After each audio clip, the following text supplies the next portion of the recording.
welcome to the latest webinar in our Engineerica Education Keynote series. We're very pleased to be bringing you this complimentary presentation as always. For those of you who are new to us, Engineerica is a company that specializes in academic center management systems for higher education. They help you do everything from tracking attendance, getting student feedback, tracking referrals, lots and lots of good tools in there. You may be familiar with some of our software applications such as AccuTrack, Accudemia, AccuCampus, and of course I want to give a very special welcome to any Engineerica clients joining us today. And I just want to briefly mention, for those of you who are not yet clients, we are offering complimentary trials of our most popular system, Accudemia, and this gives you the opportunity for you to use it for an entire semester risk-free to see if it helps make management of your center and your data collection easier. And if you're interested, you can send me an email, rachelc@engineerica.com. I will put that email address in the chat.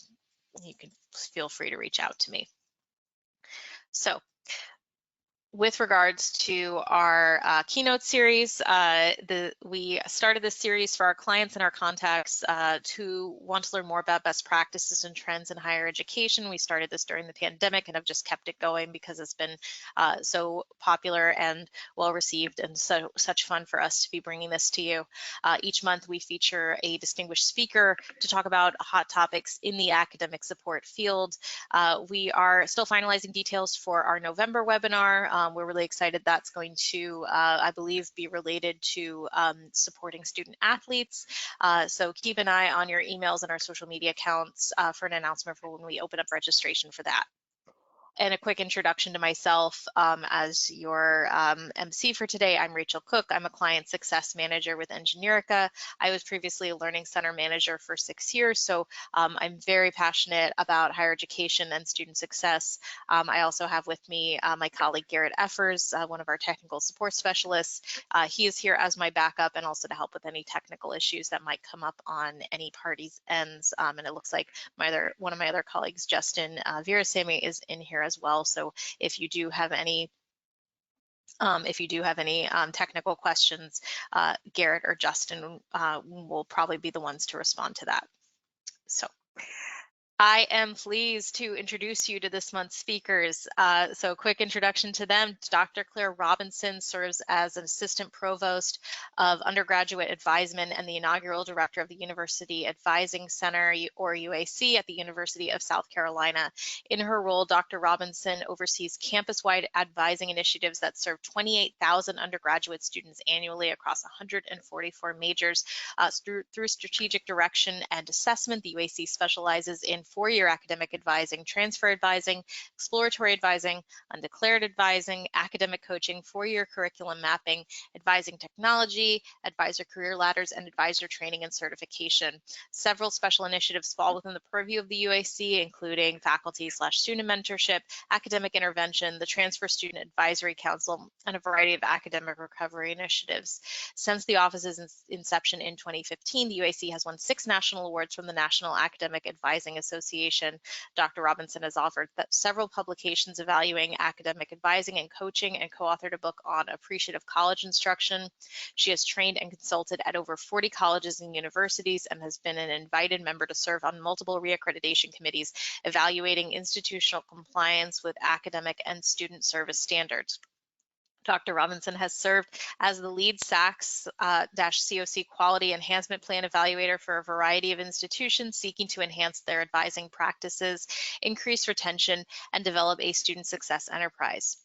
And our other speaker, Josh Weekland, serves as the Assistant Director of Exploratory Advising and Academic Coaching at the University of South Carolina. He coordinates coaching efforts to assist students on academic probation and guide students through the decision-making process when changing majors. Prior to USC, Josh worked at West Virginia University, where he gained his master's in sports management and worked with the football team in academic development.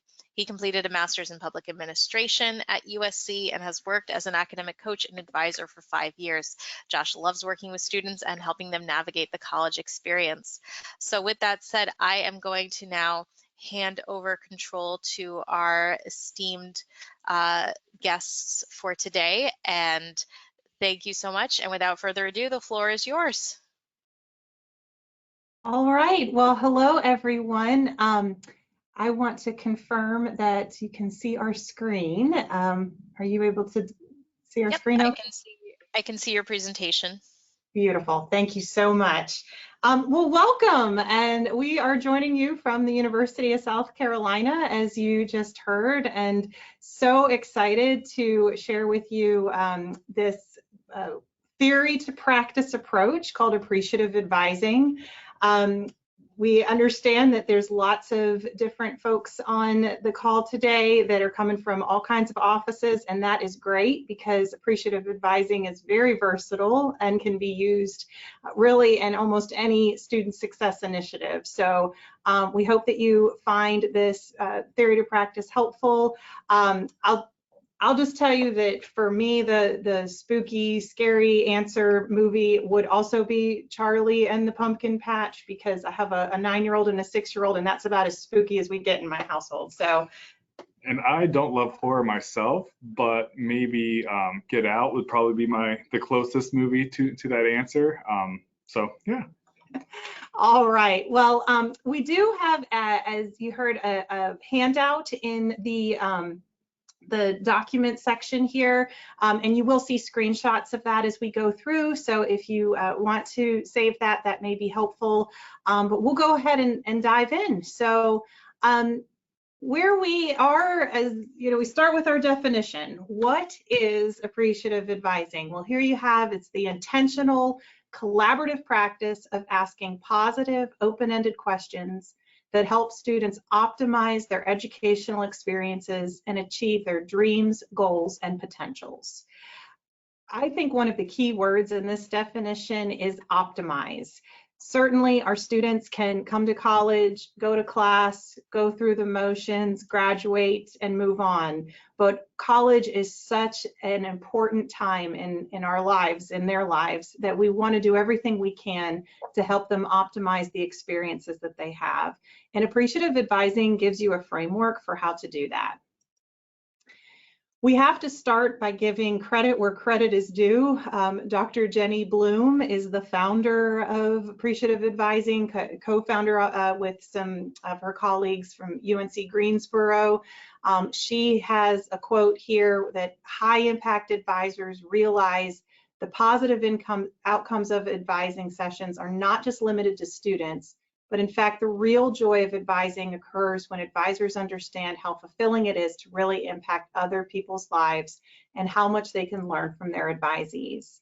And so Jenny was here at the University of South Carolina for about 7 years and really revolutionized how we think about advising and academic coaching and student success. And so we thank her for being really a pioneer in this space. All right, so we are going to start with a poll. Love to get a sense of how familiar you are with appreciative advising. If this is your very first time hearing about it and learning about the 6 phases, let us know. If you are very familiar and you're using it right now, let us know. And if you're in between, we'd love to know that too. Great, and I have just launched that poll. I see some of you are already responding, so that's going to help us really get an idea of the distribution of responses. So if you're able, I see some of you responding to the questions, but if you're able to take the poll as well, I'm seeing 72% of you, 73 have already voted. That's awesome. So we'll give it a few more seconds here.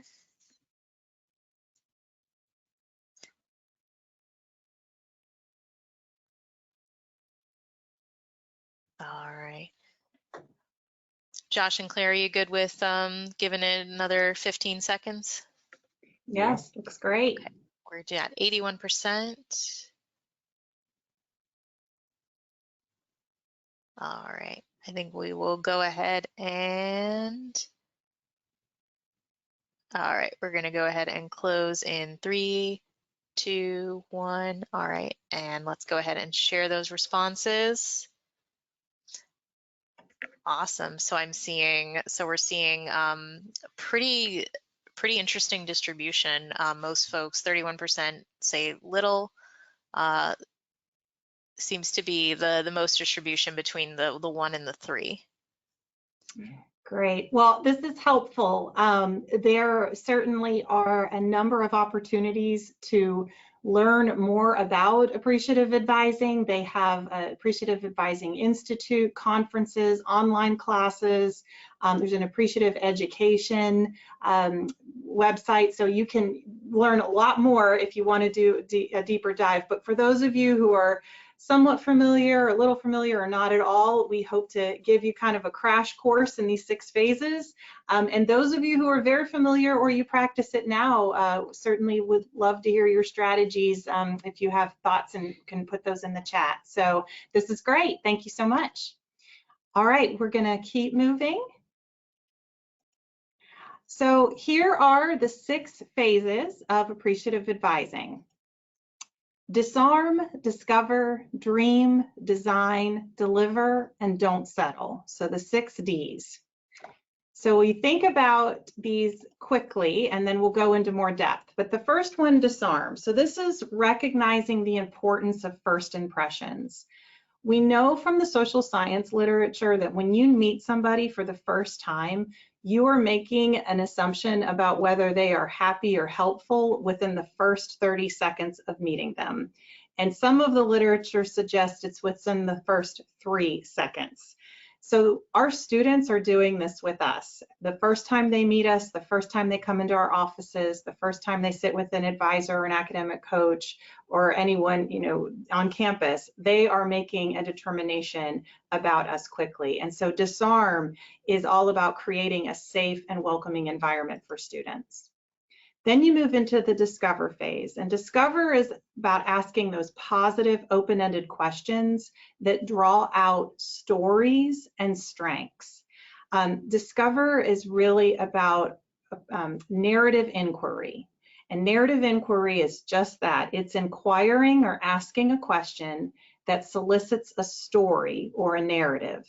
So these are really important questions that they're probably not going to get asked elsewhere.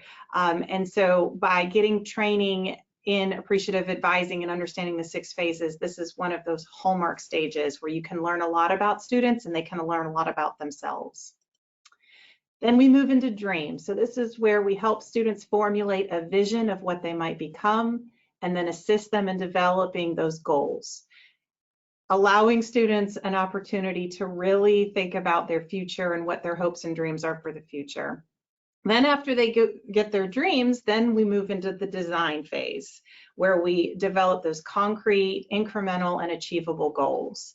And you know, you heard that Josh and I are both in an academic advising office here, and academic advisors are really good at the design phase, but we're really not practicing appreciative advising if what we do is just skip to the design phase, right? We really want to spend some time on those first 3 phases before we get to the design. Deliver is all about action. So students walk out, they have their plans, and then they deliver, and they know that their advisor or their coach or their student success professional is there to help them every step of the way. And then finally, don't settle. So how do you proactively raise the bar, celebrate those successes, but again, back to that word optimize in the appreciative advising definition, continue to move forward. So does appreciative advising work? Well, good news is yes, right? That's why we're here with you today. And so I'm going to turn it over to Josh, and he's going to share with you some of the data. Yes, so if you love data like I do, we got some good ones for you. This first graph here shows over a 10-year span that students who do meet with an academic coach who practices appreciative advising tend to have much greater academic success than those students who do not. We'll move then on to some questions that we ask. So we get some quantitative data as well as some qualitative data. So after meeting with students, we ask survey questions that kind of get at the appreciative advising model. So this first question here, the academic coach I met with seemed concerned about my well-being. We intentionally designed this question to learn a little bit more about how we do on the disarm phase. 91% of students strongly agreed or agreed. Next question, I felt comfortable sharing information with my academic coach. Again, going with a little bit more disarm, making sure that these students feel comfortable with us when we're meeting. With my academic coach, I developed a clear, detailed plan of how to be academically successful. This is where we're starting to get into the design phase, designing a clear plan going forward. Again, 99% of students agreed or strongly agreed. Next, I learned at least one new skill from my discussions with my academic coach. Getting at the design and the deliver phase, 98% of students agreed or strongly agreed. And the next one, I plan on meeting with my academic coach again. Again, we're delivering and we're not settling. We're scheduling these follow-ups, making sure that these students are completing our plan going forward. And this was answered at 91% agree or strongly agree. So when we first implemented appreciative advising, about, let's see, 2006 or so, 2007, what we found was about an 80% compliance rate with our first year students on academic probation. So we implemented a policy where any student, any first year student who fell below a 2.0 GPA was required to come and have an academic coaching session and work through those 6 phases with their coach. And what we found within the very first year of implementing it is that it resulted in a 40% fewer students suspended than predicted. So within year 1 of implementing this strategy, we had a 40% reduction in the number of first year students on academic probation compared to years prior. And our previous approach was to meet first year students on probation and kind of talk with them about study skills or study habits. And we just turned that on its head and used these 6 phases. We could certainly talk about study skills, but again, that was more of like a design strategy where we found the most impact is working through those discover and dream and those other phases. So, so that's how it worked here at the University of South Carolina. We're now going to go into a little bit more depth within these 6 phases. And so again, you just saw the definition of disarm, but what does this mean practically? So we are talking about, you know, overcoming the suspicion or antagonism of, or to win the confidence of.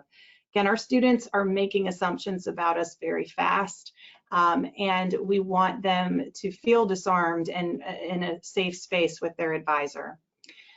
So here is a survey that was included from the Gallup poll to a bunch of parents back in 2004. And they surveyed these parents and they said, all right, your student comes home with these grades: English, A; history, A; biology, B; phys ed, B+, and math, F. What grade do you think 78% of parents started with? Perhaps not surprising, the F, right? They hone immediately in on the F. You failed math, you are grounded, this is unacceptable. How could you possibly fail your math class? And what appreciative advising says is that it's not that we ignore the F, it's just that we don't start there. They say the answer to the F lies in the A's. So you ask the student, what did you do in English and in history that allowed you to get that A, to earn that A? Those are difficult classes. What strategies did you use? You know, did you talk to the professor? Did you take notes? Did you talk to, you have a study group? So the answer to the F lies in the A's. If you immediately go to the F, what happens? That the student gets defensive, makes excuses, you know, they feel unrecognized because the good work that they did was completely passed over. And so the answer to the F lies in the A's. Now, sometimes when we do this training, we pull the screen up and they say, oh, this is great, Claire, but what happens when I have a student that has all F's in college? And so Josh has direct experience working with those students very, very regularly, if not daily. And so, and that's to be expected. We're going to have students that have bad semesters and they don't have any A's to lean on. Well, this is where you can go back to high school and you can ask them to think about a time where they were successful. At some point along their academic journey, if they were admitted into our colleges and universities, they must have had some sort of academic success. And so you can get creative and go back and again, get them to reflect on what is it about those classes that enabled them to earn those grades. So there is a prerequisite with Disarm, and that is that you must believe in the goodness of each student who walks through your door. Treat them like you would want your son or daughter or best friend to be treated. So in the work of student success, no matter what facet you work in, we have to have this prerequisite. We have to believe that every student that we are meeting with has the potential to be successful. And they deserve our best. And so again, that is where Disarm and Appreciative Advising come in. And here, you know, the people who make a difference in your life are not the ones with the most credentials, the most money, or the most awards. They are the ones that care. And so it doesn't matter what our titles are, it doesn't matter how long our CVs are. The students that really are going to benefit are the ones that meet individually with people like Josh, and Josh shows how much he cares and helps them move forward. All right, so a couple practical things. One, web pages. Getting a sense of what your web presence is, both at your university or your institution, and then also on social media. Students can look us up, and so you want to make sure that your social media is representative of what you want to have across to your students, and then, you know, really thinking about your web presence on your institutional page. So for us, we make sure that all of our academic advisors and coaches have a headshot, have a quote that describes them, and then, or just a quote they like, and then a little bit of background. So where they're from, what they enjoy doing for fun, and then along their title and their contact information and what they advise and those kinds of things. But more than just the transactional, allowing students to know a little bit more about the advisors and having that available. Sitting in the chair your students sit in. So if you have an office on campus, you typically have the chair that you sit in, and then you have the chair your students sit in. And we would ask you to think about, when was the last time you sat in the chair your students sit in? And if you haven't or haven't done it in a while, we encourage you to do so. When you sit in the chair your student sits in, you can see what they see. What's behind you? Is the sun in your eyes? Do you have anything behind you that could maybe spark conversation? We have an advisor who used to work at Disney World, and he was Mickey Mouse. And so he decorated his office with all kinds of Mickey Mouse gear. And it was an instant disarm, because of course, who doesn't want to learn what it's like to be Mickey Mouse at Disney World? So, sit in the chair your students sit in. Calling students by name, you know, we have 300-400 students on caseload sometimes, and this can be difficult to remember names. They say that if you can, research says that if you can say a student's name 7 times, then you start to commit it to memory. Now you want to do this organically and make sure that it sounds okay, but you know, Josh, it's good to see you again. You know, tell me about your summer. All right, Josh, remind me one more time. What do you like to do for fun? You know, you can kind of work it in to conversation. And then finally, meeting students at the door. So for some of our offices, you know, they have a front desk area, and then they come in for an appointment and they don't exactly know where they're going, so they might walk down a big hallway. You know, they're worried they're gonna walk into the wrong office. It feels a little awkward because I'm coming here for the first time. It's an instant disarm technique. If you get up out of your office, you walk to the lobby, you have that smile, you shake their hand, you say, you know, glad to meet you, or glad you're coming back, you know, good to see you, and then you walk them back to your office. Those are really key things to making the disarm phase come to life. Absolutely, and I want to make sure I emphasize how critical this phase is.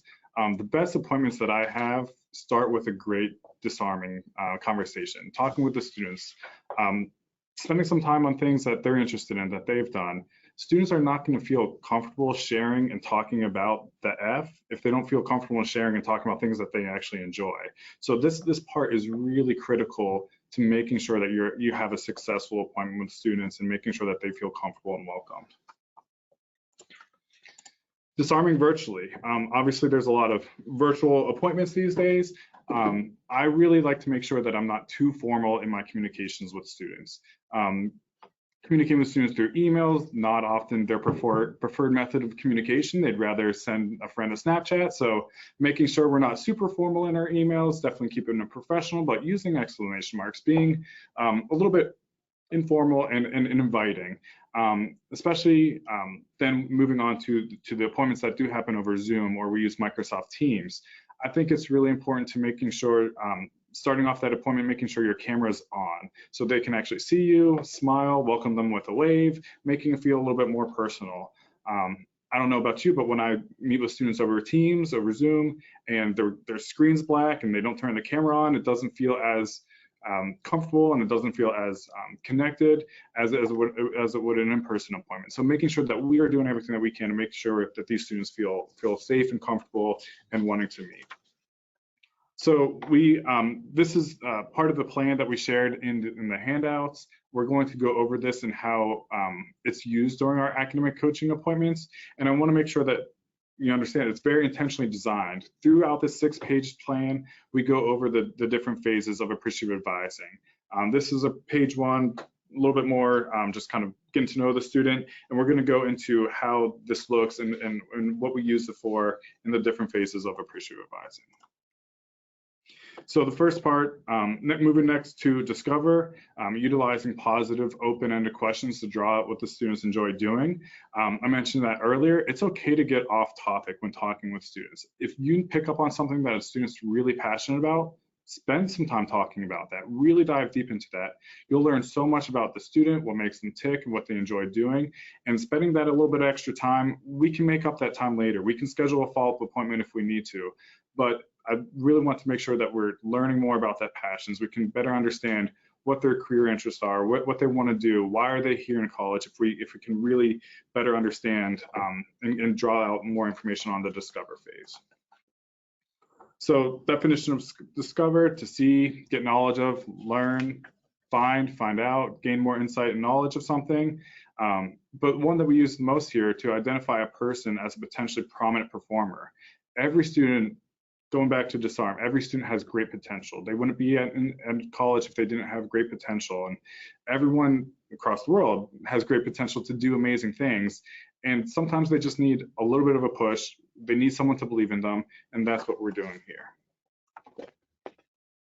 So some key features: discover, asking the open-ended questions, attending behavior and active listening, strengths-based and story reconstruction. Definitely want to hone in and focus on what makes them strong, like what their strengths are. I also like to make sure that in this phase we're truly digging, we're truly discovering, and keep continuing asking questions until you feel comfortable that you understand where the student is coming out. My favorite question I use is what else? Okay, so students is talking to you about what they enjoy doing on campus. They might mention, oh, I like going to football games. Awesome, what else? Then they keep talking about what else? Again, sometimes with things that they're struggling with. Okay, like what else is going on? What else? And it's said in a way where the students, sometimes it takes a while. And if you're talking about something that you're not super proud of, it might take you a little bit of time and a couple questions for you to actually get to the point and get to the genesis of what's been going on with them. So just continuing to asking until they say, yeah, I think that's pretty much about it. And that really helps you truly discover what the student's about. Awesome. So Josh just went over some really important points about discover and how you put this phase into action.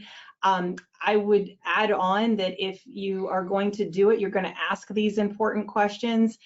You have to be all in, meaning you're attending behavior and you're active listening.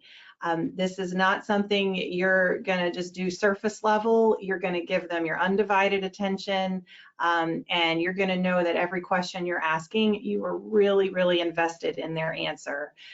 So some of you may be familiar with the IV and IV, 3 V's and a B approach. I think this is absolutely one of those strategies that you can use.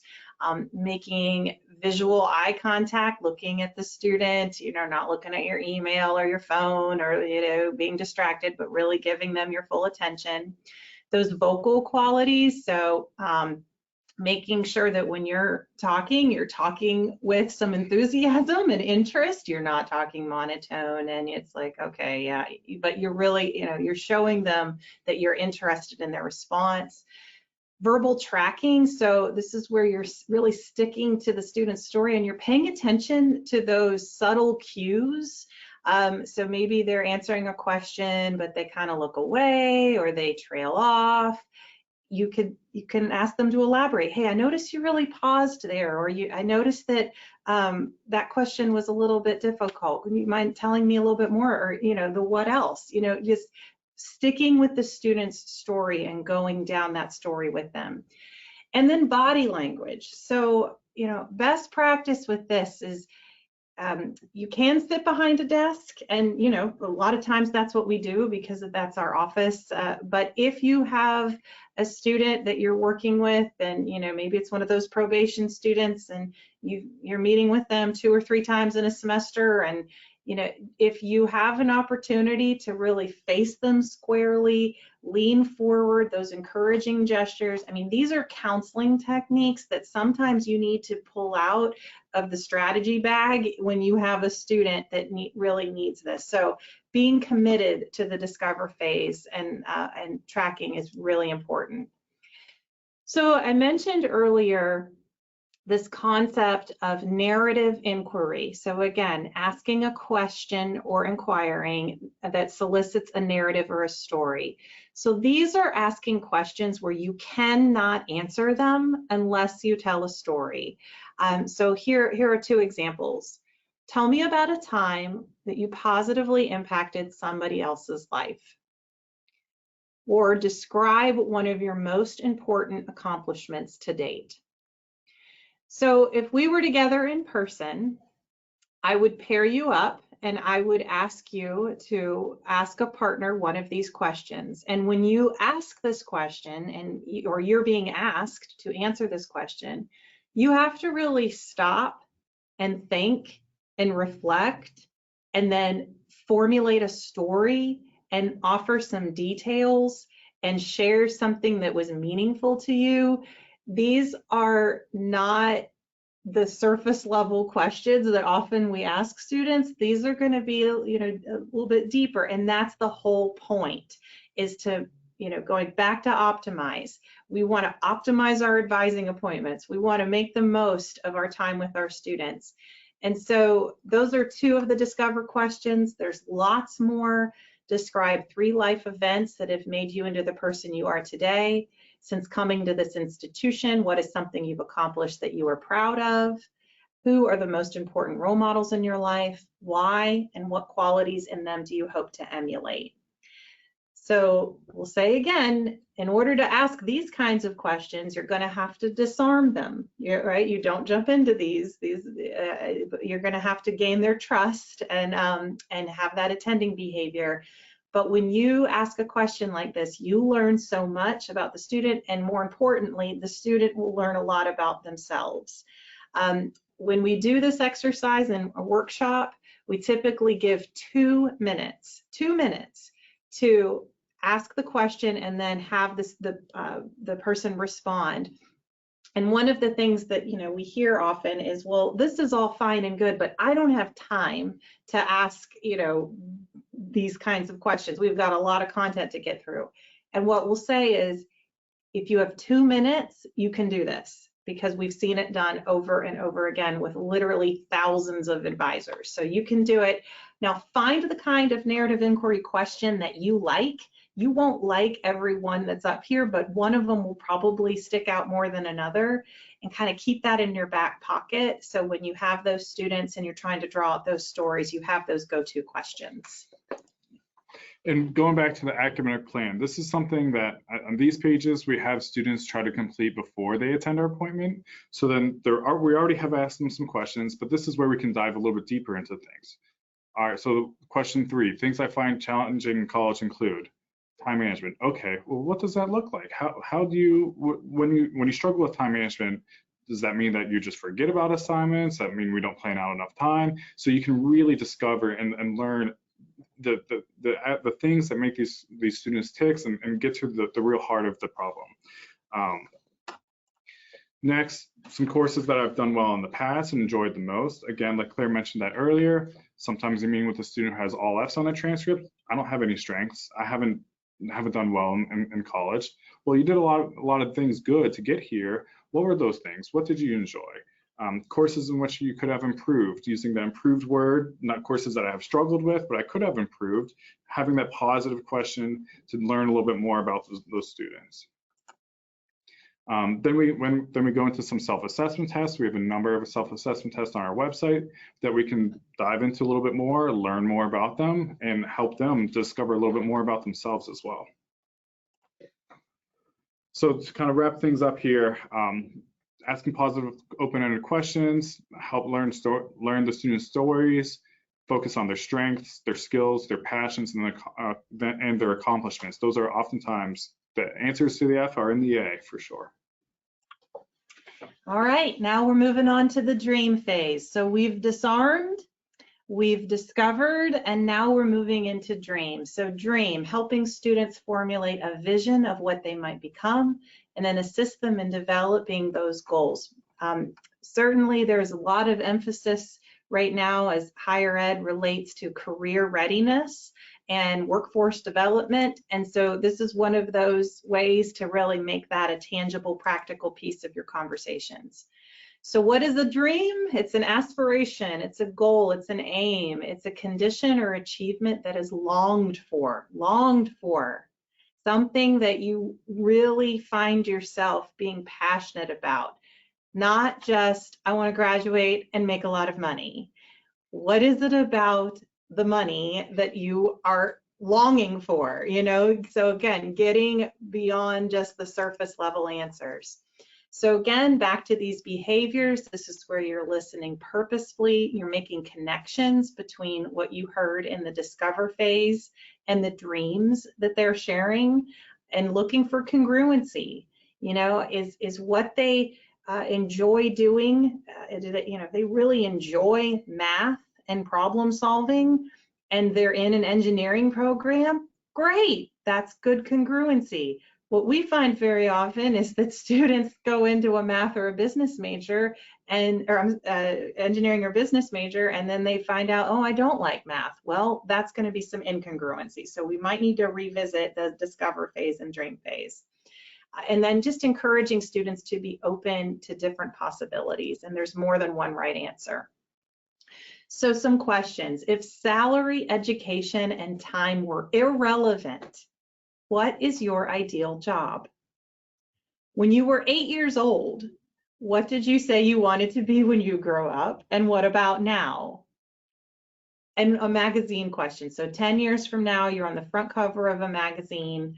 What is the magazine and why are you on the front cover? So just some opportunities for students to really think, you know, outside the box about what it is that they long for. Some of you might be familiar with this book, Start With Why. I think this is another excellent example of, you know, why dreaming is so important. You know, again, we're so quick to sometimes jump to the what. What do you need to take? What grades do you need to get? What are the requirements? But before you start advising a student into certain classes, or the student starts taking certain classes, starting with the why. What is it that motivates them? What is it that they gravitate towards? They're going to have certain parts of their academic experience that motivate them and some that repel them. And it's very important that they pay close attention to what those are, starting with the why. All right, so we've disarmed, we've discovered, we've dreamed, and now we move into the design phase. And so here's where you help students devise concrete, incremental, and achievable goals.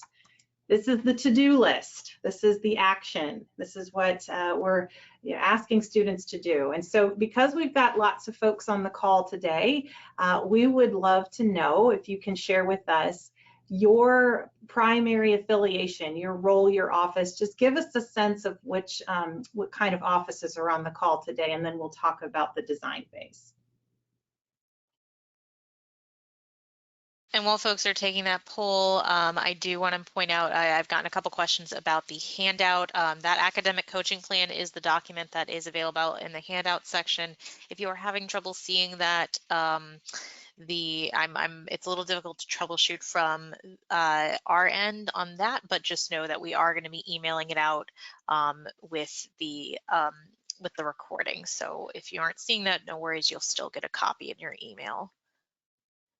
All right, so we are seeing lots of good responses so far on that poll.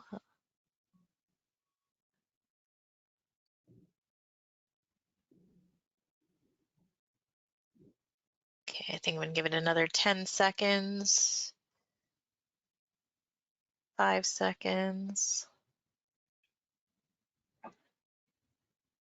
All right, let's go ahead and got 79%. Let's go ahead and close that and share the results with everyone. So we're seeing a decent amount of advising, about 46%. Awesome. Excellent. All right. Well, thank you. Glad we have so many advising and coaching friends here today, and then certainly our learning centers and really any office that you're in that has to do with student success. This is just such important work.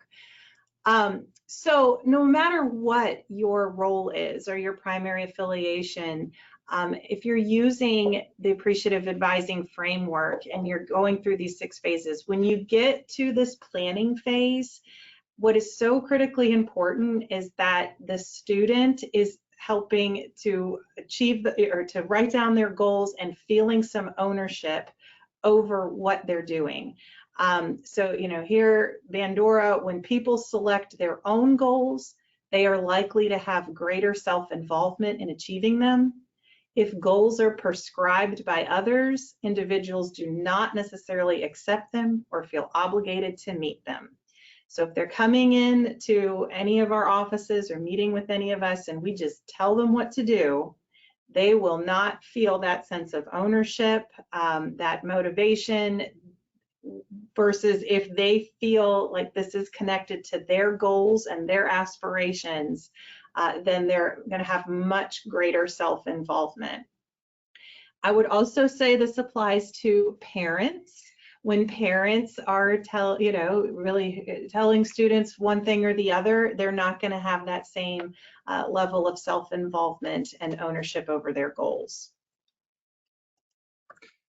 Yes, so taking action with this, it is very, what Claire said, very much important that these are student-led goals. We talk about co-creating, the 2 of us, but I really wanted to start with the student and making sure that the student is setting forth the goals. Okay, we talked about some obstacles that we've had, maybe some setbacks, stumbling blocks in the road. What do you think are going to be good things that's going to help you get back on track? You know yourself better than I do. Like, what do you think is going to work well for you? And starting there and building that plan out together from there. But really making sure that it's starting with the student, creating that buy-in, creating that ownership of their plan and what they're going to do going forward is very, very important. And obviously thinking about maybe SMART goals, realistic, time-sensitive, accomplishment of goals, and clarify who's going to be responsible for what by what date. That's where we're talking about. The student's going to have some things that they're going to do on their end. I'll have some things that I'm going to do on my end. And together we're going to work through this plan and get back on track. So again, this is that academic plan, starting to go into that design phase. We use a lot of GPA calculations, talking about the probation status on campus, where the student's at, some more technical stuff of, okay, like this is what our plan is, we want to do this, but okay, how are we going to get there? Oftentimes talk with students, okay, like what's your goal for the semester? What's our plan? My plan is to get a 3.0. Okay, that's a great outcome. Like, what are we going to do to get there? What's our next steps? What are the tangible things that we're going to do? So then we're talking about from a course by course basis. What are we going to do for this class? Who's this professor? Do they have good office hours? Do you feel comfortable talking with them? Great, let's make sure we're setting a plan. If you don't, maybe let's still reach out to the professor. Maybe we use some student success center resources to make yourself more familiar and comfortable with the topic there. So that plan is really trying to get into that. Some important advisor behaviors that go with this, making sure that you have a growth mindset instead of a fixed mindset, not putting preconceived limits on students and what they can accomplish, what they can do based off their past and looking at their transcript. And we want to make sure that the students feel comfortable asking questions. There's a lot of acronyms in college, making sure that you explain everything, go into detail about what the different offices are. And making sure that you validate their questions, because sometimes, in my experience, a lot of times, the reason why the student's here is, one, maybe they don't feel comfortable asking for help.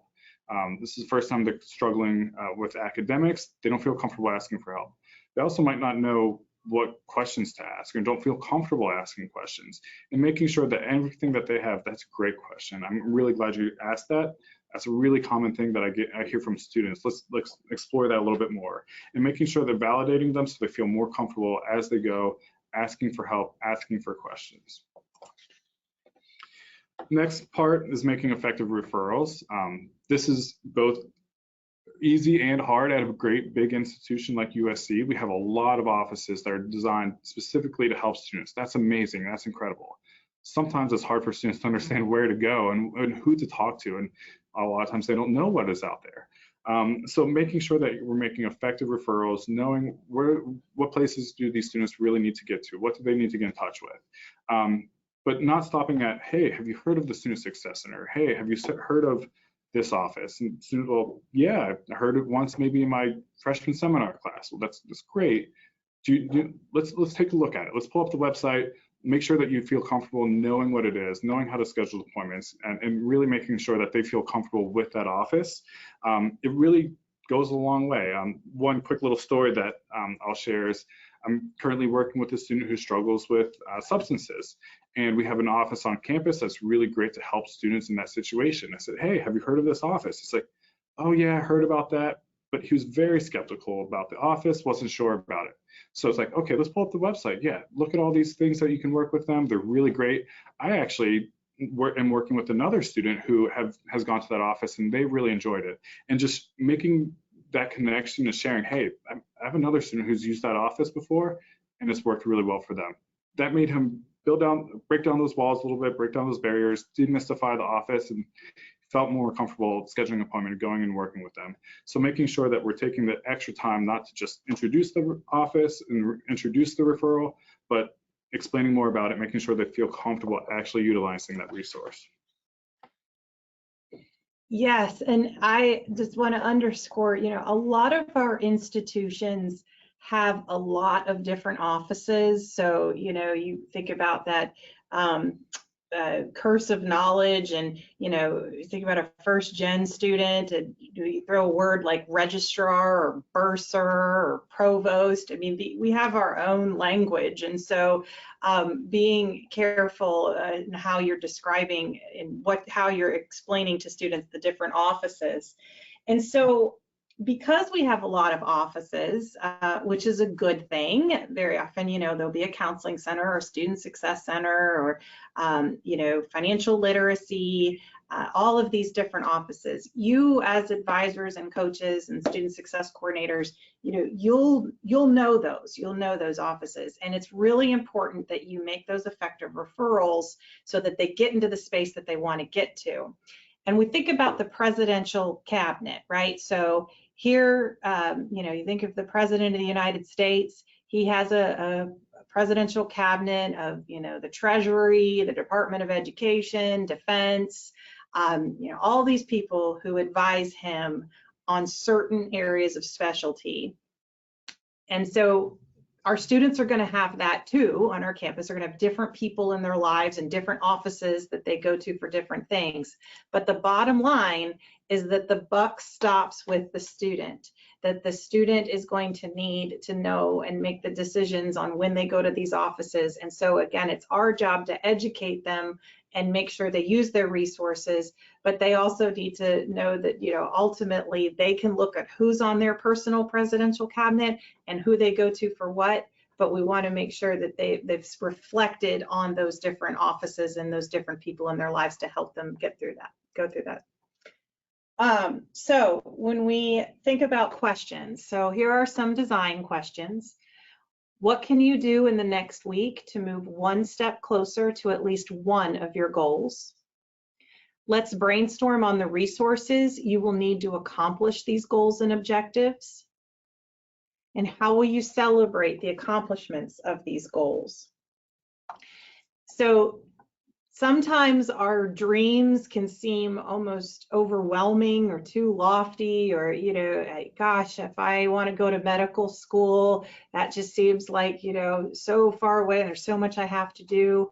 Well, part of the design phase is if you can break it down into baby steps, you know, one step at a time. You know, we know what that overarching goal is, but let's go back and let's break it apart. And that is where I think the academic plan that we've shared with you today will hopefully help highlight a few of those strategies, those design strategies on how you can help students kind of break down in incremental pieces what they can do to lead to their ultimate goals.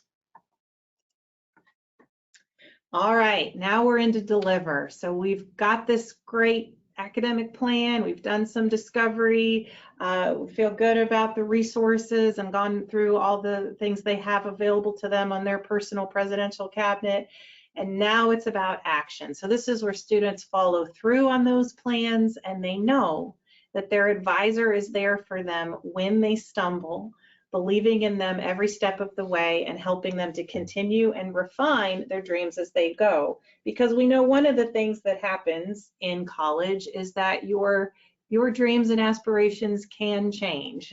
Some don't, some come in as 19-year-old traditional students and they don't change their mind, but in our experience, a lot of them do. So, and that's okay. So one consideration here, consider a time when you encountered a stumbling block in your life and needed some collaborative advice and help to overcome a situation. And just thinking about that, oh, geez. Oftentimes, this is just what it boils down to with students. They come up to a stumbling block and need some help and need some things. So in that situation, what are some qualities or aspects that you're looking for the most in help? Take a look at those and just kind of think about what were you looking for? What were you hoping to get when you had that stumbling block?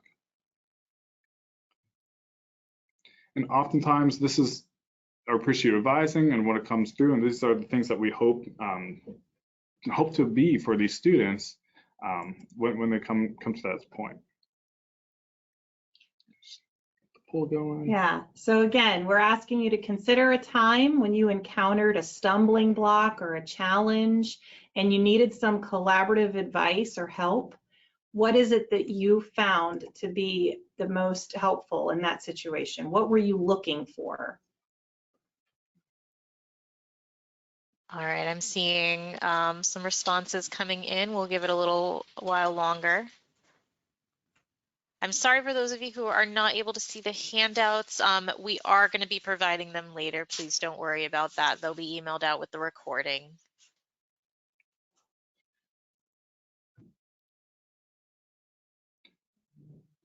And Perfect. Let's see.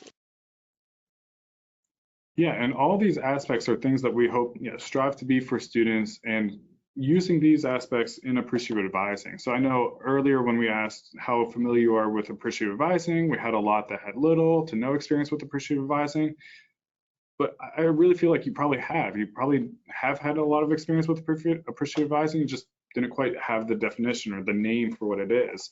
And it's really just making sure that when a student comes to a stumbling block, we're here for them and we're able to help them move forward. So the definition of deliver, to produce or achieve what is desired or expected.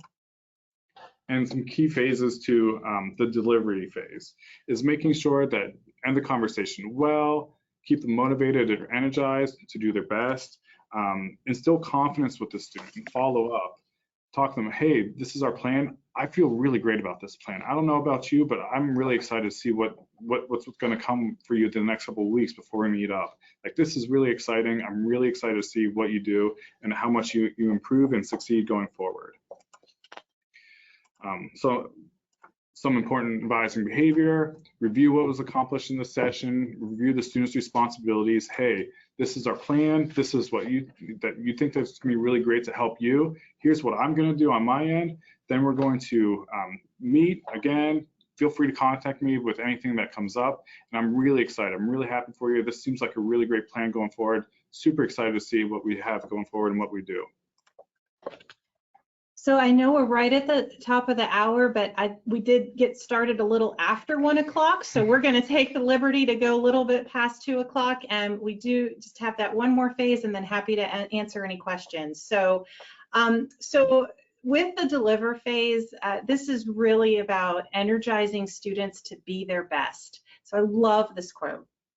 Simply put, a leader's job is to energize others.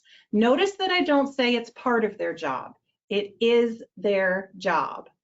There's no time off when a leader isn't responsible for energizing others. Every interaction a leader has is either going to positively energize those around them or negatively deplete them. And I would say every single person who's on this webinar today, you are a leader. No matter what role you have, you are leading in some sort of student success effort. And you know this to be true, for you as well as your students. We have people in our lives and we're around them, they energize us.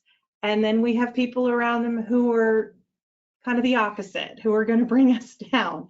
And when you're in the business of student success and college student support, we've got to energize our students and those that we're working with.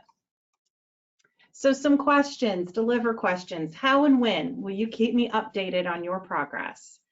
What will you do if you run into roadblocks? And I would almost replace the word if with the word when, because our students will run into roadblocks. It's inevitable. College is hard. It's supposed to be hard. It's supposed to challenge you. You're supposed to feel outside your comfort zone. And so when you run into roadblocks, let's be prepared for it. Let's not make it feel unexpected. What will you do if you think your goals may be changing? Because again, goals do change, and that's okay. It's just we want to be proactive. So I want to say a note about resilience. There's a lot of conversation right now about mental health in college, and students, there's been studies of grit, resilience, bouncing back, how we can help our students. Well, one of the things we talk about with the when you hit roadblocks is the idea that there's the difference between a perfectionist mentality and then an optimalist. So again, going back to that word optimize. Sometimes students think that success is a straight arrow where you come and you do the right things and you get the right grades and everything is just easy peasy from front to end. And if you encounter any kind of roadblock or challenge, that somehow that is, catastrophic and that can completely set you back. Well, we know that real life looks more like the optimalist. You're going to have highs and you're going to have successes, and then you're going to have lows. You're going to have challenges and failures, and it doesn't matter, how you get there, as long as you keep moving up, as long as you keep taking those baby steps and moving towards those ultimate goals. So when we get to the end of the conversation, back to Josh, what else? You've got great strategies for ending those conversations. Absolutely, yeah. Making sure that the student doesn't leave the appointment without asking every question that they have. Okay, what questions do you have for me? We already talked about that. What do you have? What else? What other questions do you have? And making sure that they feel comfortable approaching you. Is there anything else I should have asked you? Reframing those questions can really help, making sure that they bring out everything that they want. shaking the hands, escorting them out, please feel free. Reach me whenever. If you need anything, you have my contact information. Reach out, let me know. I'm happy to chat. So move into don't settle. The advisor challenges the student to proactively raise the student's internal bar of self-expectations, self-esteem, making sure that they feel, hey, I'm really excited for you. I think you're going to do great. This is going to be awesome. And making sure that we do not settle. To settle is just continue moving, come into rest in one place, move downwards, sink, descend, and we're not doing that. We're making sure we're pushing through and continuing down the road. So some things that we have on the academic plan for this, creating some goals. All right, I have this course. What are some specific things I want to do? What are some resources I can use to help achieve that and continue down that path? And this is, the plan has some structure to it, but I want to make sure that you feel comfortable going outside that structure, making sure that the student has things that they want to do and continue working down. For my next appointment's on this date. For that, I will do this. You reiterate what you're going to do for that student and making sure that they feel comfortable and confident with the plan that they have. All right, so that is the academic plan. And again, for those of you who aren't able to download it, I'm sure you'll be able to get it in an email. And that is one example of moving from theory to practice, is to have that as a guiding document. So we've walked you through those phases. You know, here you've got this quote from this book that, again, many of you may have heard of, called Good to Great. Good is the enemy of great. Again, back to that concept of optimizing educational experiences. It's easy to settle for a good life, but why not, aspire to a great life or a great college experience? And what would that look like? I think another quote that we use often when we do advisor trainings is we think about how our job as advisors is to help students become better than what they think they can become. So I'll say that again. Our job as advisors is to help students become better than what they think they can become. Everybody has had somebody who's seen potential in you, I'm guessing, and so we want to be those people who help see potential in our students. So some questions: what have you done great so far, and what would be one thing that you could do even better? What would happen if I challenge you to become the best that you could possibly become? What would you need to do differently? It's a reflective question. And if you were going to raise your own internal bar of expectation, what would that mean? So those are the 6 phases: disarm, discover, dream, design, deliver, and don't settle. And we'll leave you with this. Kind of in the middle here is this invisible appreciative mindset. And the appreciative mindset is, if you are looking in the best in someone, you will find it. And if you are looking for the worst in someone, you will find it. And appreciative advising is about always looking for the best in someone and the best in our students. And so those are the 6 phases. Thank you again so much for your time today. And we will stop there and can turn it over for questions. All right, and we have gotten a few, so those of you who are still with us, we appreciate it. So the first question is, do you believe that EQ tests are helpful? That's a great question. So emotional intelligence is the question there with EQ. I think with anything, there are benefits, and then there are probably things to be aware of. I think for us, we have really leaned on assessments like StrengthsQuest. For us, StrengthsQuest really fits in with this appreciative framework because it enables students to take a survey or take a self-assessment and identify, gives them almost some words to use to help define their strengths. So we maybe don't use EQ like some other institutions do. We tend to go that StrengthsQuest route. All right, and I do want to let everyone know if you are still with us and you do want to submit questions, you can still do so. We are going to get to as many as we can. The next question is, how long does an initial session last? So for our academic coaching appointments, we start with hour-long appointments and then go from there, oftentimes resulting in follow-ups. So initial appointments, hour-long, and then schedule follow-ups as needed, and usually schedule them for an hour-long as well. All right. On this next one, how do you get buy-in from students who are reluctant to change programs? For instance, I am an advisor in a very large prestigious BBA program, and students are very reluctant to give it up, even when they are struggling with the quantitative skills that make up the a larger component of the program. That's a great question. Yeah, absolutely. So oftentimes, yeah, we encounter that a lot with our nursing students or students in business. They're very competitive programs. Students don't want to leave, even though they probably need to and they have to. And it's showing them, these students, that doesn't mean we need to give up on your dream. Your dream's not over. What you wanted to do is not over. We're just going to be taking a little bit of a different road to get there. And there's a lot of other majors. There's a lot of other things that you can do to develop the skills that you need in undergrad to still achieve your dreams. So that's oftentimes the techniques that we use. Yeah, and I would just add to that, one of the things that Josh and his team did was create kind of these major orbits or, areas of interest.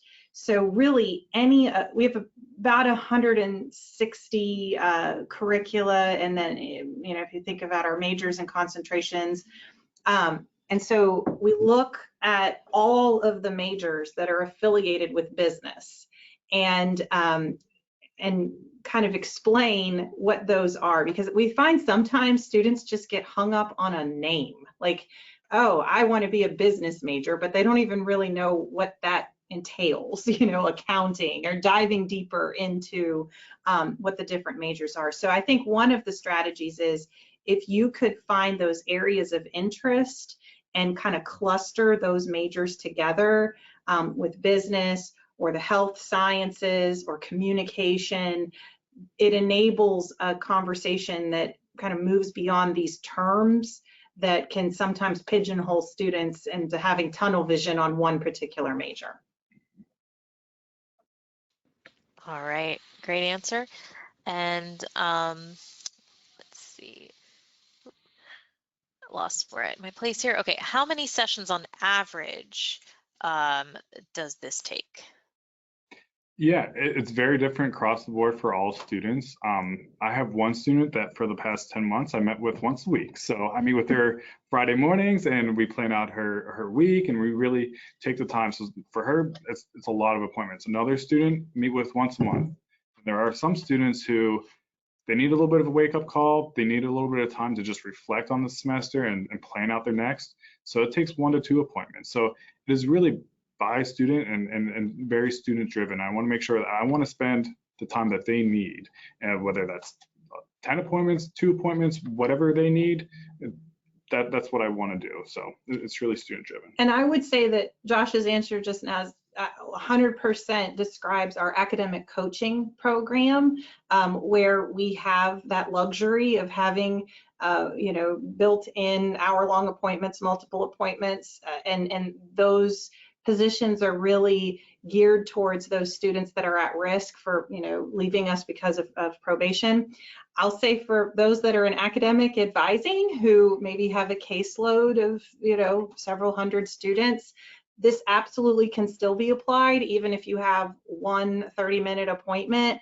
So again, going back to that 2-minute narrative inquiry exercise, of course, having your design techniques. So I would say no matter if it's an hour long or if you have 30 minutes, if you can just be intentional about what pieces of this phase of the phases can you implement in your interactions with students, it's a very versatile approach. And so hopefully that helps.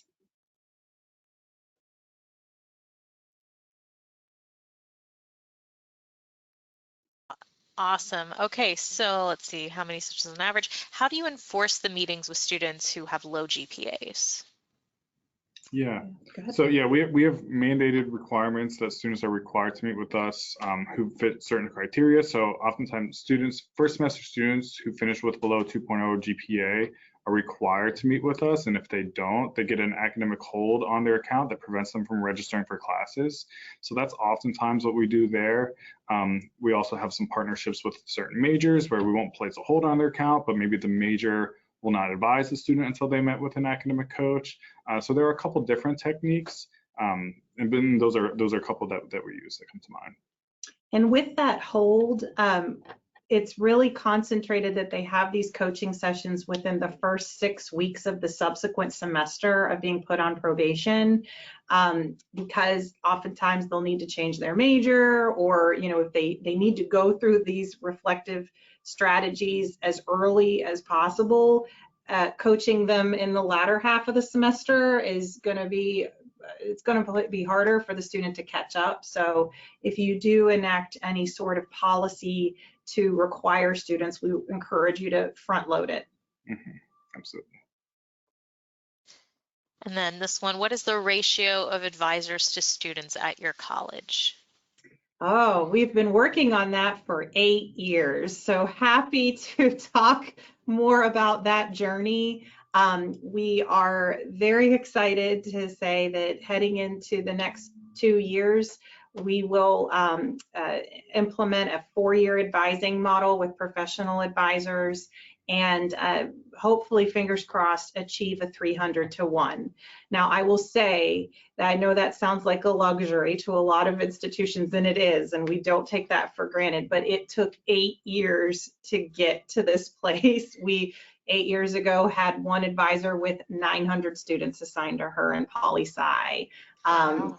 And we had advising was just the wild, wild west. And so we're in a good place now, but it definitely didn't happen overnight. So happy to talk about our model if folks want to learn more about our journey. Wow, 900, that's a lot. Yeah. All right, Indeed. and another question, do you call them academic advising or academic coaching, and what's the difference? Hey, great question. So this could be a whole nother webinar. This is another area we've done extensive research on and been very deliberate with our terminology. So when we use the word academic coach, we really are having the description academic as a very realistic descriptor. What we mean by that is our academic coaches are serving as academic advisors, but they're also doing academic strategies. There's 5 pillars of academic coaching that really describes their work. I'll see if I can name them. So we've got the self-assessment strengths identification, the academic advising, the engagement, navigating campus resources, which is beyond referral. Not just a referral, but actually navigating the offices and doing a deeper dive. And then what's the 5th I'm missing? I'm blanking right now. Like I said, this could be a whole nother webinar. But a lot of institutions where you hear academic coaching, it's more study skills coaching. And that might be the 5th one, is study strategies and such. So but we're doing more of the holistic academic experience and those other strategies in addition to study skills. So hope that helps. Happy to, again, do more about our model if that's helpful. And it looks like we only have one question left, but we did get a comment. We have over 6,000 students in our programs with only 4 advisors. Ooh, we feel for you. We feel for you. Hang in there. Yes. So, and then the last question we have right now, it looks like what percentage of your students participate in academic coaching? Mm-hmm. Yeah, we get around the 80% mark typically. Not the. Oh, sorry. We have 28,000 undergrads. Sorry, yes. sorry. So yes. yeah, about 4,000 students or so. Yes, yeah, about there. Yep. Yeah. So a lot of times the majority of the students are required to meet with us, but then we do also open it up for any student can schedule an academic coaching appointment. So we talked about those required mandated students, but then we also have a good number of students who say, hey, like I'm struggling, I'm not on probation, but I need a little bit of support, and they'll come and schedule appointments with us as well.